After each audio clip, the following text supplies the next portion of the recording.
Zara Whitmore stormed through the airport terminal, her designer heels clicking against the polished floors like a ticking bomb. She was going to miss her flight. Her private car had been stuck in traffic for over an hour, and now, as she reached the gate, the airline attendant gave her a sympathetic but firm shake of her head. "I'm sorry, miss." "Whitmore, but the flight to Chicago has already departed," the woman said, her tone polite but unwavering. Zara clenched her jaw. "That's unacceptable. I need to be in Chicago by morning for a meeting that could change my company's future. Get me another flight, any flight." The attendant tapped at her keyboard, then winced. "The next available flight is at 8 a.m. tomorrow." Zara exhaled sharply, pinching the bridge of her nose. That was too late. She needed to be in Chicago before sunrise. Private jet. She muttered, mostly to herself. "Weather conditions have grounded most private flights tonight," the attendant added, as if reading her mind. Zara resisted the urge to curse. This was a nightmare. "Excuse me, madam," a deep voice interrupted. "I couldn't help overhearing. If you need to get to Chicago tonight, I can drive you." She turned, eyes narrowing as she took in the man standing before her. He was tall, broad-shouldered, and ruggedly handsome in a way that was entirely unfamiliar to her usual world of polished, tailored businessmen. His navy Henley clung to his strong frame, and his dark hair fell slightly over his forehead, giving him an effortlessly charming look. But what caught her attention most were his eyes, warm brown, steady, and sincere. "And you are?" she asked, arching a skeptical brow. "Ronan Hayes," he said, extending a hand. "I'm heading to Chicago anyway. I drive long-haul routes for a living. Figured I'd offer." Zara hesitated. She didn't take rides from strangers. She didn't take risks. But she was out of options, and something about him, the steady confidence, the way he didn't seem the least bit fazed by her sharp tone, made her pause. "You're seriously offering to drive me overnight?" she asked. He shrugged. "It's a straight shot. If we leave now, we should get there before dawn." Zara glanced at her watch, then at the flight board. She had no other choice. "Fine," she said finally, "but if you try anything," Ronan chuckled. "Relax, lady. I'm just a guy trying to make an extra buck." Something told her he was more than just that, but she ignored the thought. 20 minutes later, she was in the passenger seat of his truck, her suitcase tucked in the back, the city lights disappearing behind them. Silence stretched between them for the first half hour. Zara was used to sleek, luxurious cars with tinted windows and temperature-controlled seats, not the slightly worn but surprisingly comfortable interior of Ronan's truck. The scent of leather and faint traces of coffee filled the air. "So," he said eventually, breaking the silence, "what's so important in Chicago that you're willing to take a 12-hour drive with a stranger?" Zara sighed, crossing her arms. "A deal. A merger that could take my company global." "Your company?" He glanced at her, eyebrows raised. "You're the CEO." Surprised, she asked, tilting her chin up slightly. "A little. Most CEOs I've met don't usually take overnight road trips with guys like me." She frowned. "And what exactly does that mean?" He smirked, eyes back on the road. "It means you're probably used to first-class flights and 5-star hotels. This is a little different, huh?" Zara huffed. "You have no idea." Ronan chuckled, shaking his head. "Well, buckle up, princess. This is going to be a long night." And somehow, despite everything, Zara found herself smiling. Zara shifted in her seat, glancing at the faint reflection of herself in the window. The highway stretched endlessly before them, illuminated only by the occasional glow of passing streetlights. She wasn't used to this kind of quiet, this kind of stillness. Her world was constant movement, boardrooms, negotiations, flights scheduled down to the second. Yet here she was, in the passenger seat of a stranger's truck, miles away from the life she meticulously controlled. Ronan adjusted the radio dial, landing on a station playing soft rock. It was a stark contrast to the classical music or dead silence she usually preferred while working. Yet she didn't mind it. "You don't seem like the kind of person who takes detours," Ronan said, his eyes never leaving the road. Zara exhaled, resting her elbow against the window. I'm not. This wasn't exactly part of the plan. Bet you don't like when things don't go according to plan. There was amusement in his tone, but not mockery. That obvious? A little. Silence settled between them again, but it wasn't uncomfortable. The hum of the engine filled the space as she watched the empty road ahead. You do this often? She asked after a while. Pick up strangers in need of a ride. Not usually, but you looked desperate and I figured I'd help you out. She glanced at him, studying the sharp angles of his face, the way his hands gripped the steering wheel steady, sure. There was something about him that felt solid. Why are you driving to Chicago? She asked. His jaw tightened slightly. Work. She raised an eyebrow at the clipped response. You don't seem like the trucker type. He let out a low chuckle. And you don't seem like the kind of CEO who talks to guys like me. Something about the way he said it made her pause. There was no bitterness in his voice, just an observation, and he wasn't wrong.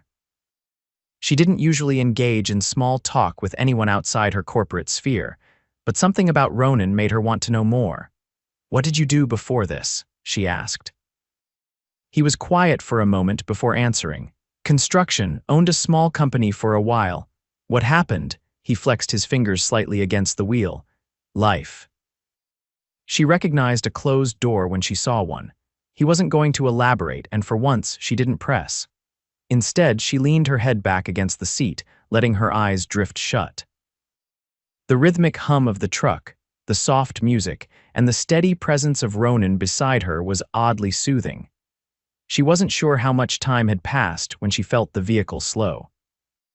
She opened her eyes just as Ronan pulled into a gas station. Stretch your legs if you need to, he said, turning off the engine. Zara stepped out, the night air crisp against her skin. She glanced around. Fluorescent lights buzzed above, casting a pale glow over the nearly empty parking lot. Ronan walked around to the pump, pulling out his wallet. She noticed the slight hesitation before he swiped his card. She wasn't sure why, but something about that moment stuck with her. The way his shoulders tensed ever so slightly, the way he exhaled before continuing as if nothing had happened. When he walked back, she spoke without thinking. I'll cover the gas. His head snapped up. I got it. You don't have to, he shook his head. I don't take charity. It's not charity, she countered. It's a business expense. You're technically transporting a CEO to a high-stakes meeting. His lips twitched. Nice try. She crossed her arms. So you're just going to refuse free money? Pretty much. She didn't know whether to be annoyed or impressed. They got back in the truck, and as Ronan pulled onto the highway, Zara found herself studying him again. He was a mystery, a man who didn't seem to fit into any of the categories she was used to. You have a family? She asked, surprising herself with the question. His grip on the wheel tightened slightly. Yeah, a daughter. Something in his voice shifted softer but with an underlying weight. How old? 6. She glanced at him, catching the way his expression softened just a fraction. It was the first real glimpse of vulnerability she'd seen. What's her name? Ava. Zara nodded, turning her gaze back to the window. She didn't ask anything else, but for the first time that night, she felt like she understood a piece of him. They drove in silence for a while, but it wasn't the tense kind. It was the kind that settled deep in the bones, where words weren't needed. And for the first time in a long time, Zara didn't feel the need to fill the silence. The road stretched endlessly ahead, the dark ribbon of asphalt illuminated only by the truck's headlights. The hum of the engine filled the space between them, steady and constant. Zara found herself watching Ronan out of the corner of her eye, noticing things she hadn't before. The way his fingers drummed lightly against the steering wheel when he was lost in thought. The slight furrow in his brow when he focused. The way his jaw tightened when something weighed on his mind. She wasn't sure why she cared. Maybe it was because he was unlike anyone she'd ever met. Or maybe it was because, for the first time in years, she wasn't surrounded by people who only cared about her title, her power, or what she could do for them. Ronan didn't seem the least bit fazed by the fact that she was one of the most influential businesswomen in the country. He treated her like an ordinary person. And for some reason, that unsettled her more than she cared to admit. "You're staring," Ronan said, his voice laced with amusement as he glanced at her. Zara straightened, shifting her gaze to the window. "I am not. You were," she exhaled, shaking her head. "You must be exhausted if you're imagining things." Ronan chuckled, low and smooth. "Right, imagining." Heat crept up her neck, and she quickly changed the subject. "How much longer?" "Few more hours." She nodded, watching as the landscape outside shifted from endless open fields to the occasional cluster of buildings.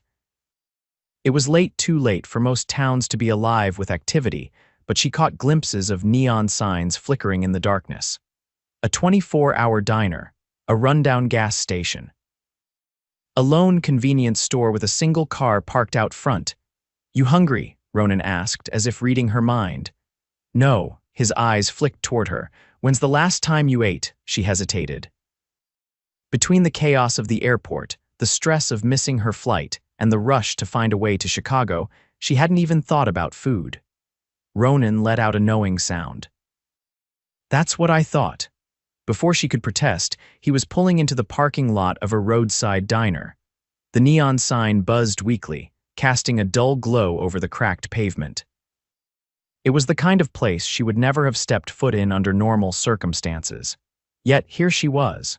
They stepped inside, the scent of coffee and fried food instantly filling the air. A tired-looking waitress barely glanced up from behind the counter, nodding toward an empty booth. Ronan slid into one side of the booth, and Zara hesitated before sitting across from him. The vinyl seat was worn, the table slightly sticky despite being wiped down. She resisted the urge to pull out her phone to check emails, to immerse herself in the world she knew best. But something about this moment felt different. The waitress shuffled over, pen poised above her notepad. "What'll it be?" Ronan didn't even look at the menu. "Burger, fries, coffee." Zara hesitated before sighing. "Same." The waitress nodded and walked away. Ronan rested his forearms on the table, studying her. "Bet this isn't your usual dinner spot." She met his gaze, unflinching. "You'd win that bet." He grinned, not mocking, just amused. "Let me guess. Fancy restaurants with impossible reservations. Tiny portions on oversized plates." Zara smirked. "Something like that. Bet they don't serve fries like this." She glanced at the counter, where a plate of fries sat beneath a heat lamp, glistening with oil and salt. "No, they do not." Ronan leaned back, stretching his arm along the back of the booth. "You ever get tired of it?" She frowned. "Of what?" "The polished, picture-perfect life."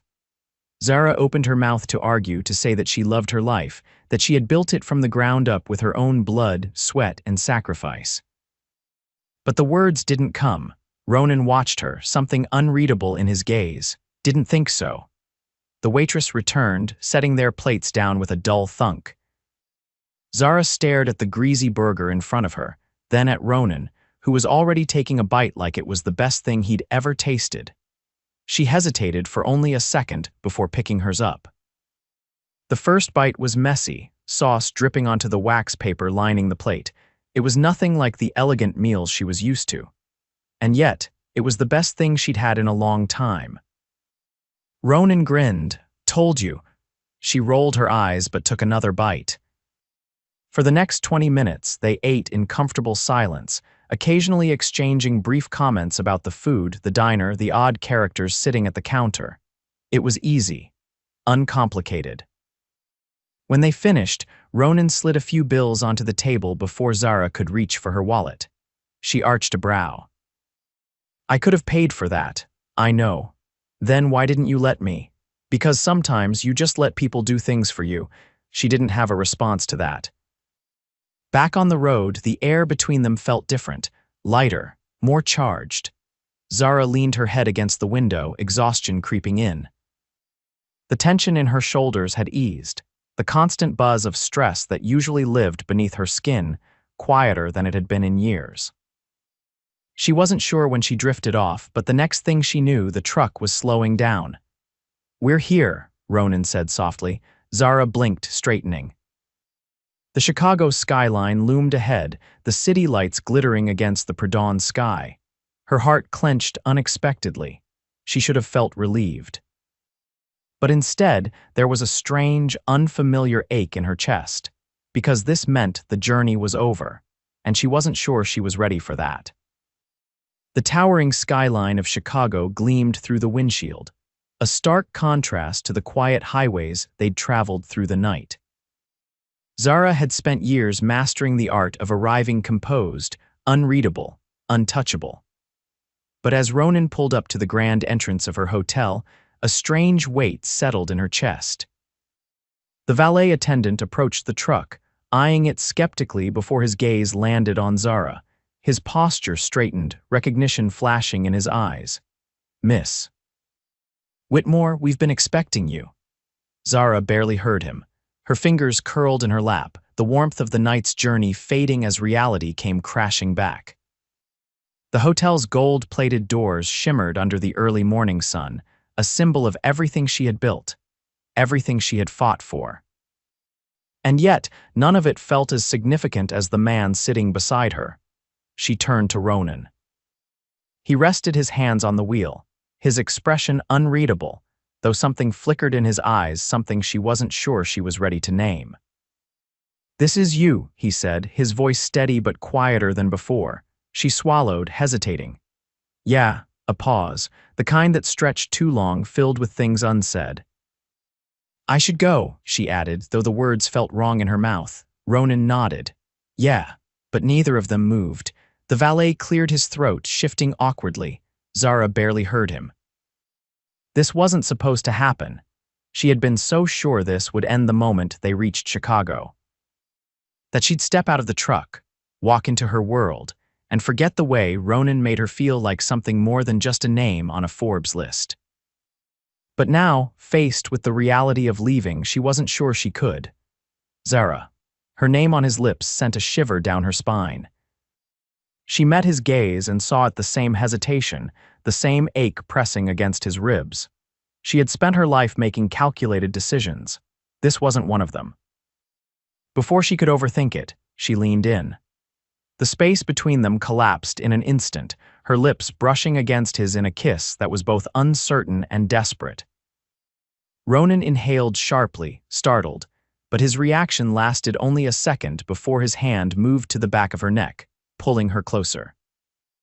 The kiss deepened, slow and searching, as if they were both memorizing the moment, afraid it would slip through their fingers the second they let go. The sound of a car door opening nearby jolted them apart. Ronan's hand lingered against her skin before he let it drop. She exhaled shakily, her heart pounding. She started, but she didn't know what to say.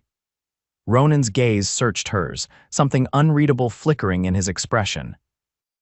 Then, with a hint of a smile, he said, "Go close your deal, Whitmore." It was her out, the perfect escape, but she didn't want to take it, and that terrified her. Forcing herself to move, she grabbed her bag and stepped out. The valet reached for the door, but before he could close it, she turned back. Ronan was still watching her, like he wasn't sure if this was the last time he'd see her. She wasn't sure either. And then, before she could second-guess herself, she said the only thing she knew for certain. "Don't go too far." His lips parted slightly, surprise flashing across his face. Then, after a beat, he nodded. She turned and walked through the hotel doors, her pulse hammering. She didn't look back, but she didn't need to. Because she knew, without a doubt, that he was still watching, and for the first time in her life, she didn't want to leave something behind. She wanted to go back. Zara stepped into the grand hotel lobby, the polished marble floor gleaming beneath the chandelier's soft glow. The weight of the night settled onto her shoulders, but it wasn't exhaustion that made her hesitate. It was something far more unsettling. She should have felt relief. She had made it to Chicago in time. The meeting that could define the future of her company was only hours away. Everything was on track, and yet her mind wasn't on the boardroom waiting for her. It was in the truck she had just left behind. Ronan. His name sat heavy in her chest, the way his hand had lingered against her skin. The way his gaze had stayed on her even as she walked through the hotel doors. The way she had asked him not to go too far. That had been reckless. Zara Whitmore was not reckless. She didn't make impulsive decisions, didn't take unnecessary risks. She didn't kiss men she barely knew in parking lots of roadside diners, and yet she had, and she didn't regret it. A discreet cough pulled her from her thoughts. Her assistant, Lillian, stood a few feet away, her expression carefully neutral but her eyes sharp. She was dressed impeccably, as always, a tablet in hand, already prepared for whatever Zara needed. "Your suite is ready," Lillian said. "I took the liberty of rescheduling your prep session for the meeting. You have exactly 3 hours to rest before the team arrives."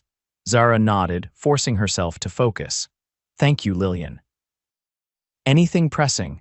"Just a few details regarding the merger. I sent everything to your email." Zara exhaled, pushing back thoughts of Ronan. "Good, I'll look it over." Lillian hesitated for half a second before speaking again. "Your driver called, by the way. The one who was supposed to pick you up from the airport. He was concerned when he couldn't get in touch with you." Zara stiffened slightly. "I found another way here." Lillian's eyes flickered with curiosity, but she didn't press. "Understood. Let me know if you need anything else." With that, she disappeared down the hall, leaving Zara alone with her thoughts. She made her way to the penthouse suite, stepping inside the lavish space. Floor-to-ceiling windows framed the glittering city skyline. Everything was pristine, tailored to perfection. Exactly the way she liked it, and yet it felt empty. Zara moved to the window, staring out at the city below. Somewhere out there, Ronan was probably already back on the road, driving to wherever his next job took him. Maybe she should have asked more questions. Maybe she should have told him to wait, but what would that have changed? Their worlds were too different. She was a CEO, a woman who thrived in the corporate battlefield. He was a man who had left something behind, a man who carried the weight of responsibility on his shoulders. And yet, when she had kissed him, none of that had mattered. Frustrated with herself, Zara turned away from the window. She needed to focus. The meeting was too important to let herself be distracted. She sat down, pulling up the documents Lillian had sent. But the words blurred together, unreadable, as her mind drifted back to the warmth of Ronan's touch. 3 hours later, Zara walked into the sleek conference room, her team already assembled. The merger deal was at stake, and every decision she made from this point forward would determine the future of her company. The negotiations were intense. The other executives were sharp, pushing back on key points, testing her resolve. But Zara held her ground, her voice steady, her arguments airtight. She had built her empire from nothing, and she wasn't about to let anyone undermine her. By the time the final papers were signed, exhaustion threatened to drag her under, but she didn't let it show. She shook hands, exchanged pleasantries, and exuded the confidence they expected from her. And yet, as she stepped out of the boardroom, the first thing she did was reach for her phone. Her fingers hovered over the screen, hesitation creeping in. She didn't do this. She didn't chase after things, not deals, not people, but Ronan wasn't just anyone. And she wasn't sure she was ready to let him become just another passing moment. Before she could overthink it, she made her decision. She called him. The phone rang twice before he picked up. "Didn't think I'd hear from you again." Ronan's voice came through the line, low and steady. Zara exhaled, a small smile tugging at her lips despite herself. "Neither did I." A pause. Then quieter, "How'd the meeting go?" "It's done. The deal is signed." "That's good." Another silence, this one heavier. Then finally, she said what had been pressing against her chest since the moment she walked away. "Where are you?" Ronan didn't answer immediately. Then, with a hint of something unreadable in his voice, he said, "Still in Chicago."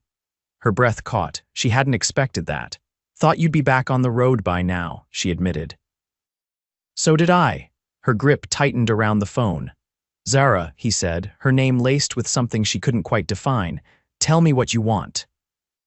She closed her eyes for a moment, listening to the sound of his voice, steady and waiting. Then she answered, "Stay." The word was soft, barely above a whisper, but it was enough. She could hear the way his breath shifted on the other end. "Where?" he asked after a beat. She swallowed. "Meet me at the rooftop lounge, 1 hour." A pause, then, "I'll be there." The line went dead, but Zara didn't move for a long moment. She had no idea what she was doing. But for the first time in a long time, she didn't care. She just knew that she wasn't ready to say goodbye. Not yet. The rooftop lounge was quiet, the city stretching out beneath Zara in a sea of glittering lights. A few patrons milled about, lost in quiet conversation, but she barely noticed them. Her eyes were fixed on the entrance, anticipation threading through her veins. She had never done this before, never waited for a man like this, never allowed herself to step into the unknown without a carefully laid out plan. Yet here she was, heart pounding, waiting for Ronan. And then the door opened. He stepped inside, the glow from the lanterns casting shadows across his face. His presence filled the space effortlessly. His posture relaxed, but his gaze locked onto hers with an intensity that sent a shiver down her spine. Wordlessly, he made his way to her, settling into the seat across from hers. "You actually came," she murmured, her fingers tracing the rim of her untouched glass. "You told me to stay," he said simply. "So I did." A breath she hadn't realized she was holding escaped her lips. "How was your meeting?" He asked, leaning back slightly, his eyes never leaving hers. "It went well," she admitted, "better than I expected." "Good." The silence stretched between them, not uncomfortable but weighted with something unspoken. "Why did you stay?" she finally asked, meeting his gaze head-on. He exhaled, running a hand through his hair. "Because I wasn't ready to leave." Her pulse fluttered. "And now?" His lips parted slightly, as if he were choosing his words carefully. "That depends on you." Zara had spent her entire life making decisions based on logic, on strategy, on what would bring her the most success. But this wasn't about business. This was about something that had no clear path, no guaranteed outcome, and for the first time, that didn't scare her. She reached across the table, her fingers brushing against his. "I don't want this to end." Something shifted in his expression, something raw, unguarded. "Then it doesn't have to." A breeze rolled across the rooftop, but Zara barely felt it. All she could feel was the warmth of his touch, the steady presence of the man who had walked into her life unexpectedly, and somehow made her question everything she thought she knew about herself. He turned his hand over, lacing his fingers with hers. "I don't know what this is, Zara, but I know I don't want to walk away from it." Neither did she. For once, she wasn't thinking about the future, about the risks, about what made the most sense. She was thinking about the way he had looked at her in the truck, the way he had kissed her like she was something worth staying for. "I don't either," she admitted softly, "but I want to find out." Ronan's grip tightened ever so slightly. "Then let's find out." The noise of the city faded, the world narrowing to just the two of them. And for the first time in a long time, Zara Whitmore let herself follow something other than logic. She followed her heart, and it led her straight to him. The following weeks blurred into something entirely new, something Zara had never allowed herself to experience before. Ronan stayed in Chicago. He found temporary work, something flexible enough to give them time together without uprooting his life completely. And Zara, for the first time, let herself shift priorities. They explored the city together, late-night diners, hidden jazz clubs, early morning walks before the rest of the world woke up. It was a different kind of life, one that existed beyond boardrooms and business deals, and she loved it. She loved the way Ronan could make her laugh with just a look, the way he challenged her without ever making her feel like she had to prove herself. She loved the way he listened, truly listened, without trying to fix or control. And more than anything, she loved the way he looked at her. Like she was more than the CEO, more than the polished, put-together woman the world expected. Like she was just Zara. One evening, after a long day of meetings, she arrived at her penthouse to find Ronan waiting for her. "You're early," she said, setting down her bag. "Had a feeling you'd need a break," he replied, handing her a glass of wine. She smiled, taking a sip. "You're not wrong." He sat beside her on the couch, his arm draping casually across the back. "You've been running at full speed since you got back from New York last week. When's the last time you did something for yourself?" "This," she said, nudging him with her shoulder. "You," his expression softened. "That's a dangerous answer, Whitmore." "Why?" "Because I'm not going anywhere." The words settled in her chest, warm and steady, and she believed him. Months passed, and what started as something uncertain turned into something undeniable. Ronan moved to Chicago permanently, finding work that gave him the stability he needed while still allowing him the freedom he craved. Zara learned to let go, to carve out time for something beyond her career. Together, they built something neither of them had expected, something real. And one evening, as they stood on the rooftop overlooking the city, Ronan pulled her close, pressing a kiss to her forehead. "You know," he murmured, "I never expected to meet someone like you." She smiled, resting her hand against his chest. "And I never expected to let someone like you in." He tilted her chin up, his gaze steady. "No regrets. None." His lips brushed against hers, slow and deliberate. And as the city lights flickered around them, Zara knew this was the best decision she had ever made. Love wasn't something she had planned for. But sometimes, the best things in life weren't planned at all, and she wouldn't change a single thing.